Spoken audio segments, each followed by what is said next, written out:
ગંગા સ્નાનની કથા. એક ગામ હતું. તેમાં બ્રાહ્મણ પોતાના દીકરા સાથે રહે. દીકરો મોટો થતાં બ્રાહ્મણે તેને પરણાવ્યો. તેની વહુ આવી એટલે બ્રાહ્મણે દેવદર્શન, પૂજાપાઠ અને કર્મકાંડમાં ધ્યાન આપ્યું. કર્મકાંડને કારણે બ્રાહ્મણ પાસે 2 પૈસાની મૂડી થઈ ગઈ હતી. તે જરૂરિયાતવાળા ખેડૂતોને પૈસા ધેરતો. ખેડૂત પાક પાકતા તે વેચી બ્રાહ્મણને વ્યાજ સાથે મૂડી પરત કરતો. બ્રાહ્મણે એક દિવસ કર્મકાંડનું કાર્ય પતાવી ઘેર આવ્યો ત્યારે દીકરાની વહુએ રસોઈ તૈયાર રાખી ન હતી. આથી બ્રાહ્મણે દીકરાની વહુને ઠપકો આપ્યો. વહુ જરા મિજાજવાળી હતી. તેણે તો કોઈને કહ્યા વગર પિયર ચાલતી પકડી. બ્રાહ્મણનો દીકરો ઘેર આવ્યો ત્યારે પિતા પાસેથી બધી વિગત જાણવા મળી. તેને પણ થયું કે ભલે ગઈ તેના પિયર, 4 દિવસ રહી તે તેની મેળે અહીં આવી જશે. એમ કરતાં પુરુષોત્તમ માસ નજીક આવ્યો. બ્રાહ્મણે તેના દીકરાને કહ્યું, દીકરા, 2 દિવસ પછી પુરુષોત્તમ માસ ચાલુ થાય છે. હું દર વખત પુરુષોત્તમ માસનું વ્રત કરું છું. તારી માં હતી એટલે મને કાંઈ વાંધો આવતો ન હતો. હવે તારી માં નથી. આ વખતે મારે વ્રત હશે. નદીએ કથા વાર્તા કહેવા રોકાવું પડશે. કર્મકાંડનું કામ પણ ચાલુ હશે એટલે એકટાણું ભોજન બનાવવાની તકલીફ રહેશે. તું તારી પત્નીને તેના પિયરથી તેડી લાવ, જેથી તે ઘરનું કામકાજ સંભાળશે. તો હું શાંતિથી પુરુષોત્તમ માસનું વ્રત અને ભક્તિ કરી શકીશ. દીકરો તો તૈયાર થઈને સાસરે નીકળ્યો. રસ્તામાં એક ખેતર આવ્યું. ખેતરમાં મજાનો પાક થયો હતો. સરસ મજાના પાકને જોઈને તેનું દિલ ઠર્યું. ત્યાં તેની નજર ખેતરમાં ચરતી ગાય પર પડી. તરત તેને યાદ આવ્યું કે આ ખેતર તો ધનજી પટેલનું છે.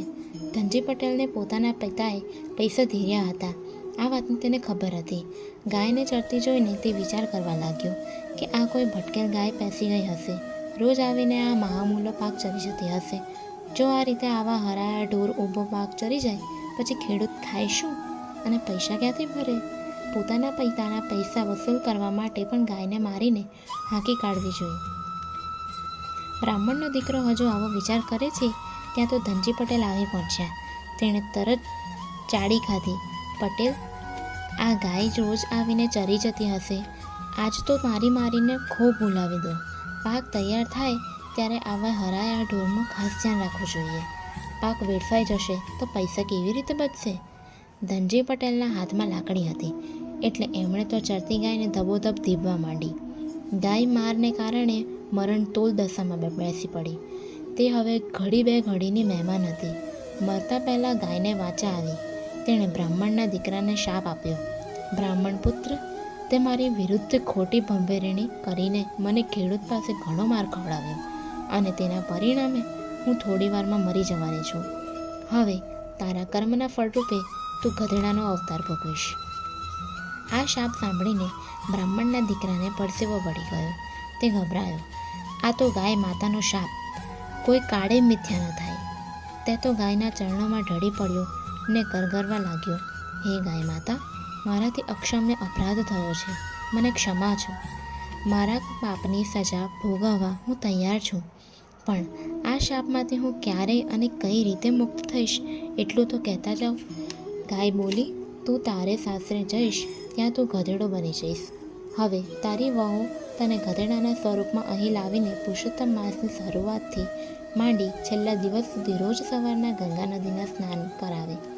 પોતાને સ્નાન કરે અને તને ખવડાવીને એકટાણું કરે તો તેના પુણ્ય પ્રભાવે તું ગધેડામાંથી પાછો અસલ રૂપમાં આવી જઈશ. આટલું કહ્યું પછી ગાય તો મરી ગઈ. બ્રાહ્મણ પુત્ર ભાંગેલા પગે સાસરે ગયો. તેને ઢીલો જોઈને સાસરી પક્ષવાળા રાજી થયા. તેઓને માન્યું કે હવે કેવા ઢીલા થઈને તેડવા આવ્યા છે. બ્રાહ્મણ પુત્રએ ગાયના બનવાની બધી વાત પોતાની પત્નીને કરી.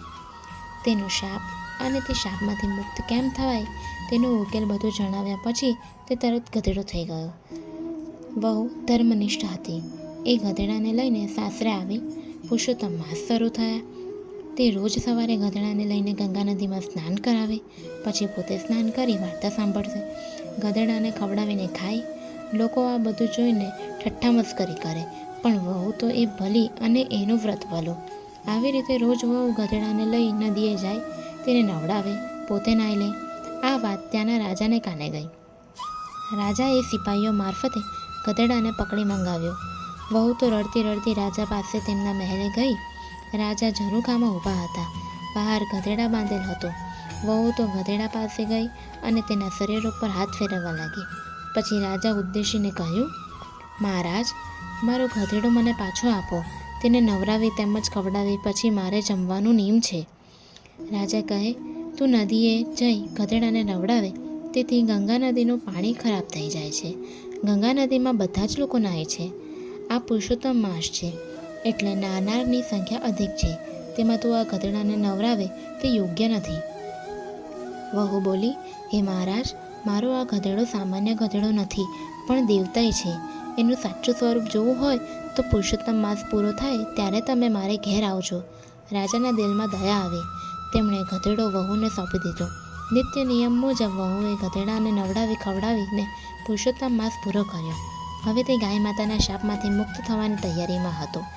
વહુએ ગંગાજળનો લોટો ભરી લાવી ગધેડા પાસે ઊભા રહી પ્રાર્થના કરવા લાગી.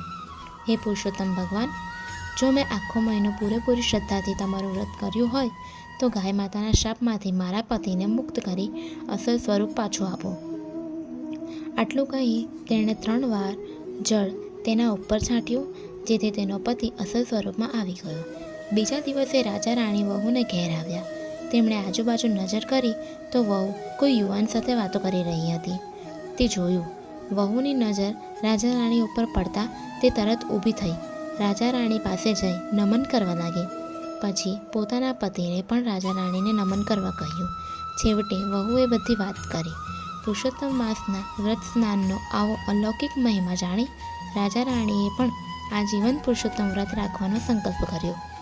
ગામ લોકોને પણ આ પ્રસંગ પછી પુરુષોત્તમ માસના વ્રત અંગે વધુ આસ્થા અને શ્રદ્ધા બેઠી.